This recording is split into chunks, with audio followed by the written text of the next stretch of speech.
సర్వోన్నతుడైన క్రీస్తు అద్భుతమైన ఈ టీవీ కార్యక్రమానికి మన రక్షకుడు మన ప్రభు యేసుక్రీస్తు వారి నామం పేరిట మీ అందరికీ కూడా ప్రేమపూర్వకమైన శుభాహ్వానాన్ని నేను తెలియపరుస్తున్నాను. గత కొద్ది కాలంగా మనం ఈ సాహసం చేయడానికి మరి కృపగల దేవుడు తోడుగా ఉండి ప్రభు తన కాపుదల దయ మనం మీద ఉంచుతూ ఈ రీతిగా సజీవులమై ఆయన సేవించే మరొక తరుణాన్ని ప్రభు ఇచ్చినందుకు నేను ప్రభుని ఎంతగానో స్తుతిస్తున్నాను.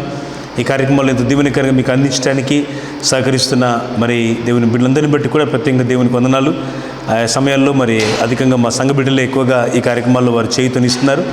మరి మా జూడచరి సంపూర్ణ స్వార్థ నిజామాబాద్ జిల్లా సంఘముల పక్షంగా ప్రత్యేకంగా మా సంఘ బిడ్డలందరూ కూడా ప్రత్యేకంగా మా శుభములు ప్రభుపేట దీవెనలు నేను తెలియపరుస్తున్నాను. మీరు కూడా దీవించబడితే ఈ కార్యక్రమాలు మీకు ఆశీర్వాదకరంగా ఉంటే మీరు కూడా ఈ కార్యక్రమాల్లో ఒకంత భాగస్వామ్యాన్ని మీరు తీసుకోవాలని కూడా మీరు కూడా ఈ కార్యక్రమాన్ని స్పాన్సర్ చేయాలని కూడా ప్రభుపేట నేను కోరుతున్నాను. తలలు వంచండి, ప్రార్థన చేసుకుందాం. ఇప్పుడు దేవుని వాక్యాన్ని ధ్యానించుకుందాం. మా ప్రేమ గల పరలోకపు తండ్రి, ఘనమైన మీ నామమునకు స్తుతి ప్రశంసలు చెల్లిస్తున్నాము. దయగల మీ కృప మా పట్ల మీరు చూపి గడిచిన దినములంతా మీ యొక్క వాత్సల్యత కటాక్షం మైళ్ళు చూపి ఈ రీతిగా ప్రభావం మీరు స్తుతించే సమయాన్ని భాగ్యాన్ని మాకు ఇచ్చినందుకు మీకు వందనాలు. కొంత సమయం ప్రభావం మీ లేఖన భాగాన్ని ధ్యానిస్తుండగా మీరే మాకు బోధకుడవై సర్వసత్యములోనికి మమ్మల్ని నడిపించి మీ సంగతులు మాకు తేటపరచమని మీరే మాతో మాట్లాడమని యేసు ప్రభు వారి శ్రేష్ఠ నామంలో స్తుతించి ప్రార్థించి వేడుకొంచున్నాం తండ్రి, ఆమేన్. పిల్లల దేవుని వాక్యాన్ని మనం మూలవాక్యంగా రాజులు 2వ గ్రంథం 6వ అధ్యాయము మొదటి 4 వాక్యాలు మనము కలిసి చదువుకుందాం. అంతటా ప్రవక్తల శిష్యులు ఎలీషా యుద్ధకు వచ్చి, ఇదిగో నీ యుద్ధ మాకున్న స్థలము ఇరుకుగానున్నది. నీ సెలవితే మేము యోర్దాను నదికి పోయి తలా యొక్క మ్రాను అచనుడు తెచ్చుకొని మరిగి చోట నివాసం కట్టుకుందామని మనవి చేయగా అతడు వెలుడని ప్రత్యుత్తరం ఇచ్చాను. ఒకడు, దయచేసి నీ దాసులమైన మాతో కూడా నీవు రావాలని కోరగా అతడు, నేను వచ్చేదనని చెప్పి వారితో కూడా పోయాను. వారు యోర్దానునకు వచ్చి మ్రానులు నరుకుచుండిరి. ఆమేన్. పిల్లల రాజుల గ్రంథంలో ప్రవక్తల చర్యలు కూడా రాయబడ్డాయి. దేవుడు రాజులను ప్రవక్తలను వాడుకున్నాడు. ఈ రోజుల్లో కూడా దేవుడు అందరినీ వాడుకుంటాడు. గొప్పవారు, సామాన్యులు. యేసుప్రభు శిష్య బృందంలో రాజులు ప్రవక్తలు లేరు, కానీ సామాన్యమైన వారు ఉన్నారు. వారు అపోస్తలుగా పేరు పెట్టబడినవారు. అపోస్తలుడు అనగా పంపబడిన వాడు అని అర్థం. ప్రభు వారిని ఒక స్పెసిఫిక్ కారణం కొరకు, ఒక గొప్ప ఉద్దేశం కొరకు దేవుడు సిద్ధపరిచి వారిని లోకంలోనికి పంపించినాడు. వారు లోకంలోనికి వెళ్ళి దేవుని కొరకు పనిచేయాలనేదే దేవుని హృదయాభిలాష. ఈరోజు సంఘం యొక్క ప్రాథమికమైన కర్తవ్యము ప్రభు కొరకు పని చేయటంలో లోకంలోనికి వెళ్ళాలి, యోర్దాను దాటి వెళ్ళాలి, యోర్దాను అనుభవాలను సంపాదించుకోవాలి. ఈ రోజుల్లో చాలా చోట్ల సంఘాలు ఒక విధంగా చెప్పాలంటే నిస్తేజంగా, నీరసంగా ఉండడానికి కారణం ఏమిటంటే సరైన దర్శనంలో సంఘాలు ఉండకపోవడం. దర్శనము దేవుడిచ్చినది. ప్రతి సంఘానికి ఒక దర్శనం ఉంది. ఆ దర్శనాన్ని వెంబడించాలి. ఆ దర్శనం పాతైపోతే అది ఒక ఆచారబద్ధమైనది అయితే దర్శనాన్ని వెంబడించేటువంటి ప్రజలు కూడా ఆచార వ్యక్తులుగా, ఆచారబద్ధమైన వారుగా మారిపోతారు. ప్రభు మాట్లాడేది, ఆత్మ మీరు నడిపించిన కొలది పని చేయండి. దేవుని వాక్యం మనతో మాట్లాడుతున్న కొలది దేవుని మాటలు మనం చక్కగా వాటికి విధేయత చూపుట మంచిదని దేవుని సేవకుడిగా ఇప్పుడు నేను మీకు జ్ఞాపకం చేయగోరుతున్నాను. ప్రియులారా, మనం గమనించినట్టయితే ప్రవక్త అయినటువంటి ఎలీషా కాలం, అంతకుముందు ఒక మహా శక్తివంతమైన ప్రవక్త ఉండేవాడు. ఆయన పేరు ఏలియా అని మనకు తెలుసు. ఏలియా ప్రవక్త కాలం గడిచిపోయింది. ఆయన అందరిలాగా చనిపోయి పాతిపెట్టబడి పరలోకానికి వెళ్ళలేదని బైబిల్ చెబుతోంది. ఆయన ప్రభుతో పాటు ఆరోహణం గావించబడ్డాడు. పాత నిబంధనలో 2 ప్రసిద్ధమైనటువంటి ఆరోహణము గావించబడిన వ్యక్తులలో ప్రవక్త ఏలియా కూడా ఒకరు. అంతకుముందు హన్నోకు దేవునితో నడిచినాడు. ఈ హన్నోకు దేవునితో నడిచిన అనుభవము, నీతిమంతుని యొక్క అనుభవము ఈరోజు కూడా సంఘాలను ఎంతగానో సవాలు చేసే అనుభవం అని నేను జ్ఞాపకం చేయగోరుతాను. అంతేకాదు, దేవుడు హన్నోకు వలె ప్రవక్త ఏలియాను కూడా దేవుడు వాడుకున్నాడు. ఏలియా ప్రవక్త చాలా గొప్ప గొప్ప కార్యాలు చేసినాడు. ప్రభు ఆ కర్మేలు పర్వతం చేసిన అద్భుతాలు కానీ, ప్రభు ఆ యొక్క ప్రవక్త ద్వారా ఆ యొక్క మరి బయలుదేవత ప్రవక్తలు ఆయనకు వ్యతిరేకంగా వచ్చినప్పుడు ప్రభుపక్షం నిలబడిన అనుభవం కానీ, ఇశ్రాయేల్ రాజు అయినటువంటి ఆహాబు అనేవాడిని యొక్క భార్య యెజెబెల్ అనేటువంటి ఆ యొక్క భయంకరమైన స్త్రీ చేత ఈయన భయపడినటువంటి సందర్భాలు కానీ, ఇవన్నీ గమనించినప్పుడు ప్రభు అన్నింటిలో కూడా ఏలియాను తప్పిస్తూ వచ్చినాడు. ఆశ్చర్యం ఏమిటంటే మరణం నుండి కూడా ఏలియా తప్పించబడ్డాడు. చాలా అద్భుతమైన మాట. ఈ మాటలు ఏం చెప్తున్నాయంటే, విశ్వాసమైన మనము, దేవుని పిల్లలమైన మనము ఒక గొప్ప నిరీక్షణలోనికి, గొప్ప మహిమలోనికి వెళ్ళవలసిన వారమై ఉన్నాం. లోక సంబంధంగా మన మరణం ఒకరోజు సంభవిస్తుంది. అది నిద్ర అని బైబిల్ చెప్తోంది. కానీ శాశ్వతమైన చిరాగృహం అనేది దేవుని చేత స్థాపించబడిన పునాదులు కలిగిన ఆ పట్టణం కొరకు అబ్రహాం ఎదురు చూస్తున్నట్టుగా రోజు మన విశ్వాస ప్రయాణంలో ప్రభు కొరకు ఎదురు చూడవలసిన వారమని నేను మీకు జ్ఞాపకం చేయగోరుతున్నాను. పిల్లలు, ఇక్కడ ఎలీషా కాలాన్ని మనము జ్ఞాపకం చేస్తున్నాం. ఏలియా కాలం అయిపోయింది, పరలోకానికి వెళ్ళిపోయాడు. శిష్యుడైనటువంటి ఎలీషాను దేవుడు వాడుకుంటూ వచ్చినాడు. దేవుడు స్థిరపరిచినాడు. ప్రభు పిలిచినాడు. ప్రభువును వాడుకునే వాళ్ళు కొందరు, ప్రభు చేత వాడబడే వాళ్ళు కొందరు. ఈరోజు ప్రభువును వాడుకునే వాళ్ళు కూడా ఉన్నారు. ప్రభువును చేత వాడబడే వాళ్ళు కూడా ఉన్నారు.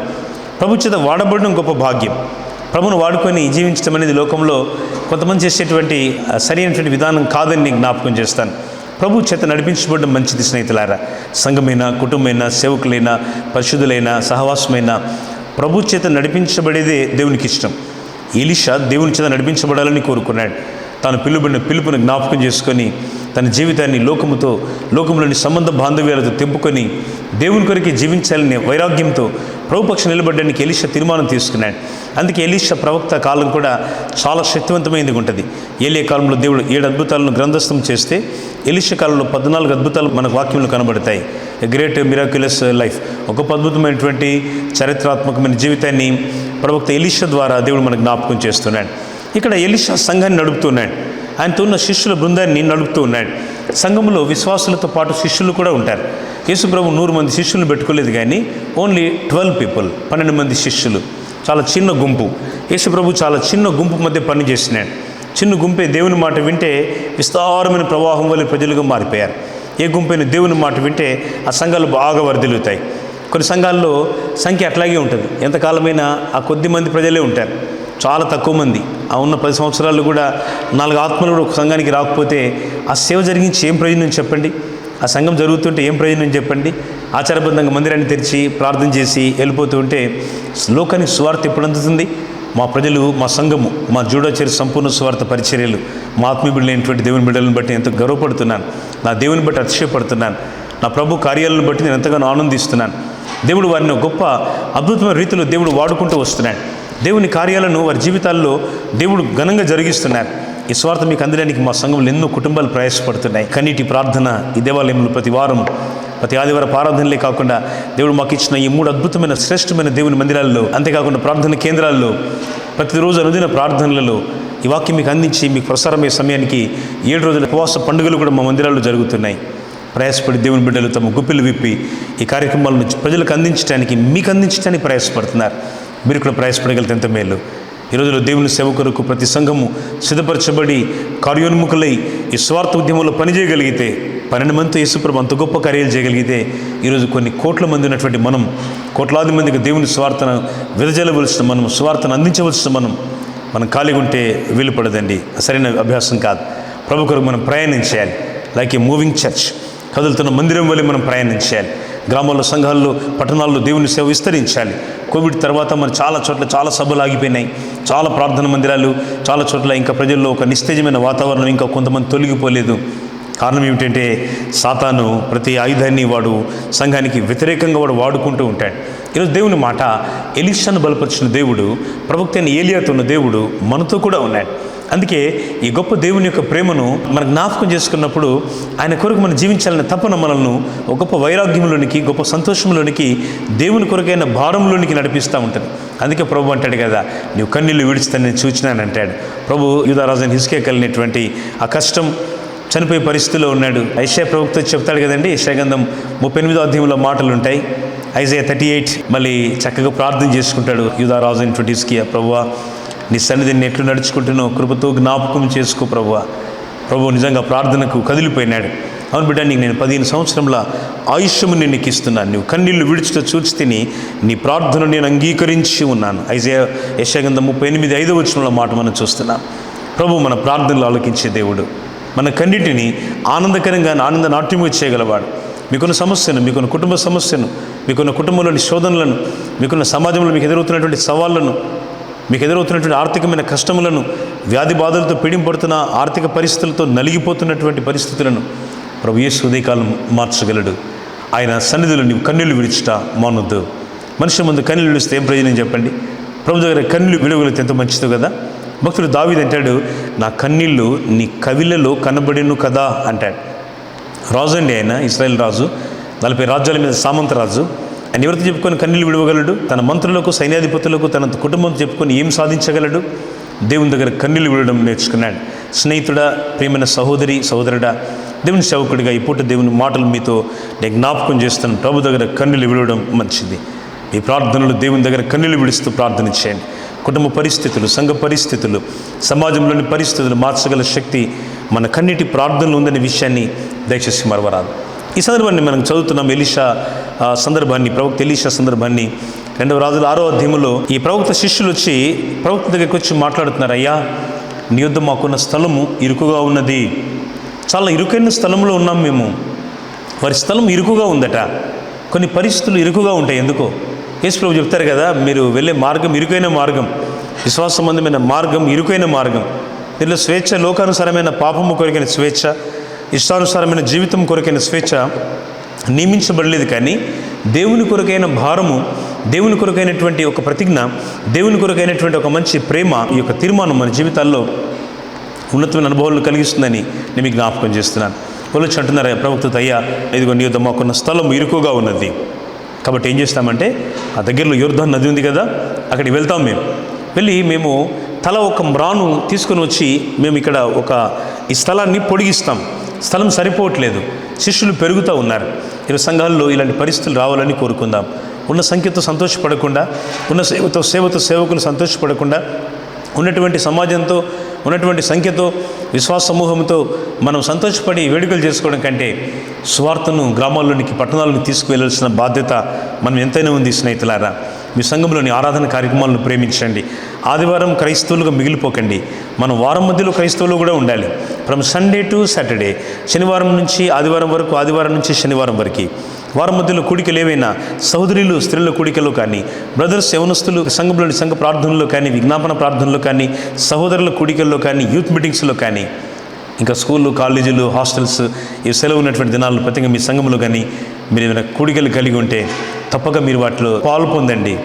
మీరు ఆ కూడికల కొరకు కొంత ఖర్చు పెట్టండి.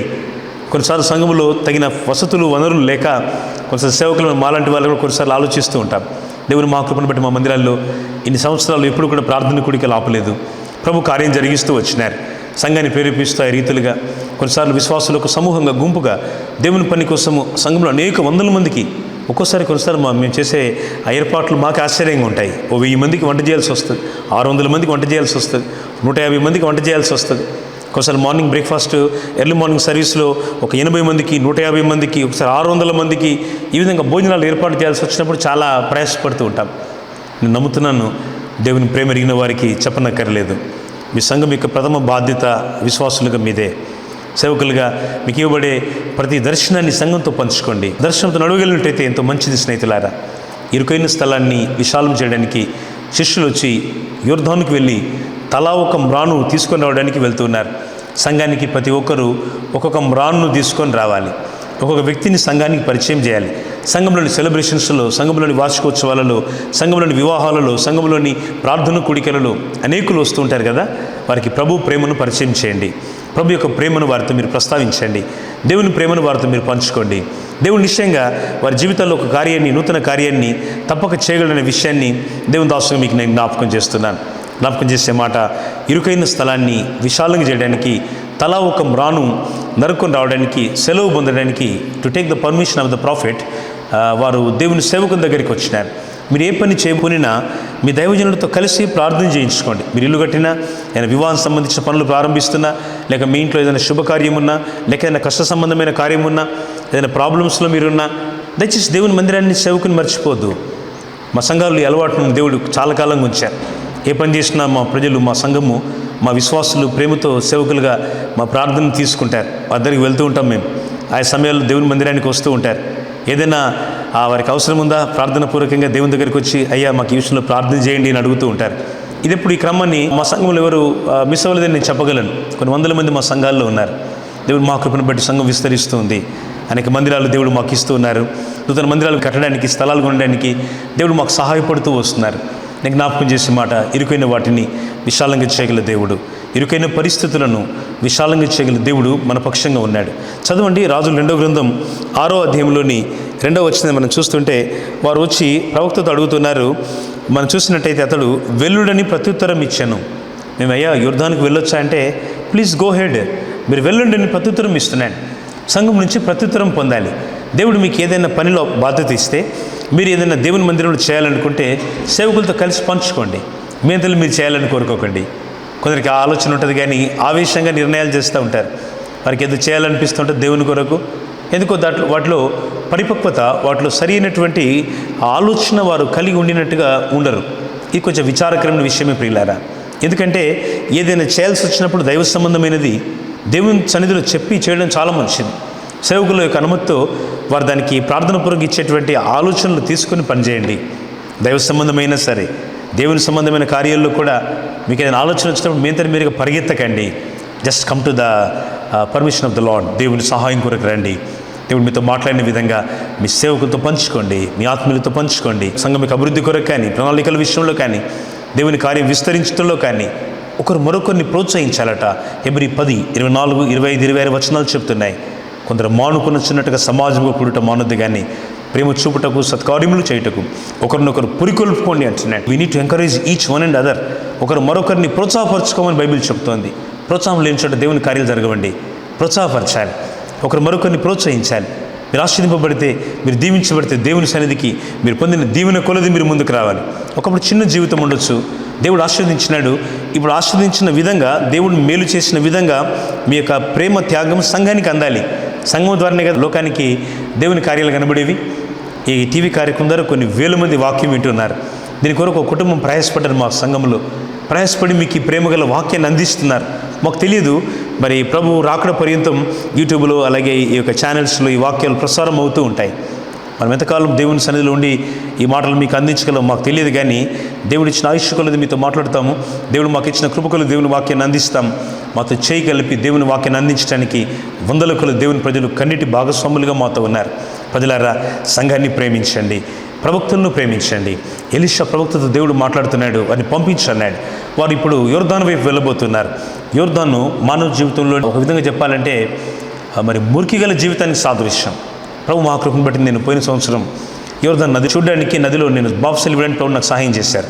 లాస్ట్ ఇయర్ హోల్ ల్యాండ్ టూర్లో వెళ్ళినప్పుడు అక్కడ నీళ్లను నేను చూస్తే కొంచెం మురికి నీళ్ళలాగా ఉన్నాయి. అవి గల్లే సముద్రం నుంచి ఆ మెయిన్ పాయ వచ్చేటప్పటికి అది ఒక పాయింట్ దగ్గర రాగానే మురికి నీళ్ళలా కనబడుతూ ఉంటుంది. మళ్ళీ చూస్తే చాలా స్వచ్ఛంగా ఉంటాయి నీళ్ళు. అంటే మానవ జీవితం పైకి ఎంత అందంగా ఉన్నా, అలంకరణ ఉన్నా, ఎంత చక్కగా మరి మేకప్ ఉన్నా, ఇంకేదో అలంకరించుకున్నా, మురికైనటువంటి కటువైన జీవితాన్ని యేసుప్రభు ఒక్కరే మార్చగలరు. అందుకే యోర్దాను నదిలో మునుగుమని అంతకుముందు ఇదే ప్రవక్త నయమాన్ అనేటువంటి ఒక సైన్యాధికారికి 5వ అధ్యాయంలో చెప్తాడు కదా, ఆ నీళ్ళలో మునిగితే బాగుపడతావు అంటాడు. యోర్దాను బాగు చేసే నది. యోర్దాను దేవుని వాక్యానికి లోబడితే శుద్ధి చేసే నది. యోర్దాను దేవుని వాక్యానికి సాదృశ్యం, మానవ జీవితానికి సాదృశ్యం. దేవుని దగ్గర నువ్వు రాగలిగితే ఈ నీటి బాప్తిసం ద్వారా, రక్షణ అనుభవం ద్వారా నువ్వు దేవుని బిడ్డగా జీవిస్తావు. చాలా మంది చర్చికి వస్తారు, మందిరానికి వస్తారు, బాప్తిసం తీసుకోరు. ఏమైంది అంటే బాప్తిసం తీసుకుంటాం, ఇంకా సమయం కావాలంటారు. సమయం మనకేం తెలుసు, మనం ఎంతకాలం ఉండగలము మనకేం తెలుసు.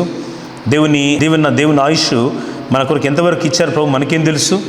అయితే మనకి ఇవ్వబడిన ఆయుష్లో, మనకి ఇవ్వబడిన కాలంలో నమ్మకంగా పనిచేయట చాలా ప్రాముఖ్యం ప్రియులారా. ఇప్పుడు వీళ్ళు ప్రయాణమై వెళ్తూ ఉన్నారు. అందులో వెళ్ళే ముందు వారిలో ఒక ఆయన అంటున్నాడు, శిష్యుడు, అయ్యా నువ్వు దయచేసి నీ దాసులమైన మాతో కూడా నువ్వు రావాలి అన్నారు. అంటే ఈయన దానికి సరే అన్నాడు. ఆ సేవకుని రమ్మన్నారు. సేవకుడు ఎందుకు, ఆయన మందిరంలో ఉండి, ఆ కుటీరంలో ఉండి, పర్ణశాలలో ఉండి ప్రార్థన చేసుకుంటాడు కదా, మంచి వంటలు తయారు చేస్తారు, భోజనాలు చేసి ప్రార్థన చేసుకొని మందిరంలోనే ఉంటాడు కదా సేవకుడు. ఆయన వచ్చి చేసేదేముంది, నా దూలాలు ఆ మ్రానులు ఏమన్నా పడిపోతుంటే ఆయన హెల్ప్ చేయగలడా? కాదండి. దేవుని ప్రవక్తను పిలవడం వెనుక ఉద్దేశం, మా కార్యములలో దేవుని సన్నిధి ఉండాలి, మా మాటలలో దేవుని సన్నిధి ఉండాలి, మేము చేసే పనులలో దేవుని ఆశీర్వాదం ఉండాలి. ఎప్పుడైతే ఈ మాటలు చెప్తున్నారో వారు, మీరు రండి అనగానే ప్రవక్త నేను మీతో కూడా వస్తానని బయలుదేరి ప్రయాణమైపోతున్నాడు. బయలుదేరి వెళ్తుంటే ఆ ప్రయాణంలో వారు వెళ్తుండగా వెళ్ళి పని ప్రారంభించినారు. చాలా దూలాలు నరికే పని, చిన్న పని కాదు కదా. ఆ దూలాలని నరికి తీసుకొని రావాలి. ఒక్కో చెట్టు సైజు ఒక్కో రకంగా ఉంటుంది కదా. ఆ దూలాలన్నీ తీసుకొచ్చిన తర్వాత వాటిని మళ్ళీ కట్ చేయాలి. ముందు ముడి సరుకుగా వాటిని తీసుకొని వస్తూ ఉన్నారు. మందిరానికి అనేక వస్తువులు, అనేకమైనటువంటివి మనస్తత్వాలు గలవారు వస్తూ ఉంటారు. వాళ్ళు కొంతమంది రకరకాల లోక సంబంధమైన పాపాలకు, లోక సంబంధమైన జీవితానికి అలవాటు పడిన వారుగా ఉంటారు. వాటిని ప్రభు సరిచేస్తాడు వాక్యం ద్వారా, ప్రార్థన ద్వారా, దైవ సన్నిధి ద్వారా. ఆ దూలాలని లేక మ్రానులని అట్లాగే పర్ణశాలలో కట్టడానికి వీలు పడదు. They need to cut it. వారి యొక్క దూలాలని నరకడానికి, వాటిని సరిగ్గా కట్ చేయడానికి వారు వాటిని ప్లాన్ చేయాలి. అదే జరుగుతూ ఉంది ఇక్కడ. ఆ దూలాలను సరిగా వాటిని కట్ చేసి చక్కగా వాటిని తీసుకొని రావడానికి వారు ఆ యూద అరణ్యంలోని ఆ యోర్దాను ప్రదేశంలో నదిలో వాటిని కట్ చేస్తూ ఉండగా, వాటిని బాలు నరుకుతుండగా అకస్మాత్తుగా ఒక వ్యక్తి తాను తెచ్చినటువంటి గొడ్డలి నీళ్ళలో పడిపోయింది. ఎక్కడ వెతికినా కనబడట్లేదు, నీళ్ళ లోపలికి వెళ్ళిపోయింది. ఎలా తీసుకోవాలా గొడ్డలి? ముందే అది ప్రవక్తల శిష్యులు వాళ్ళకి సొంతంగా ఇండ్లు పొలాలు, వారికి ఏమి ఆస్తిపాస్తులు ఏమి లేవు, వారు ఎక్కడి నుంచి తేవాలో కూడా వారికి తెలియదు.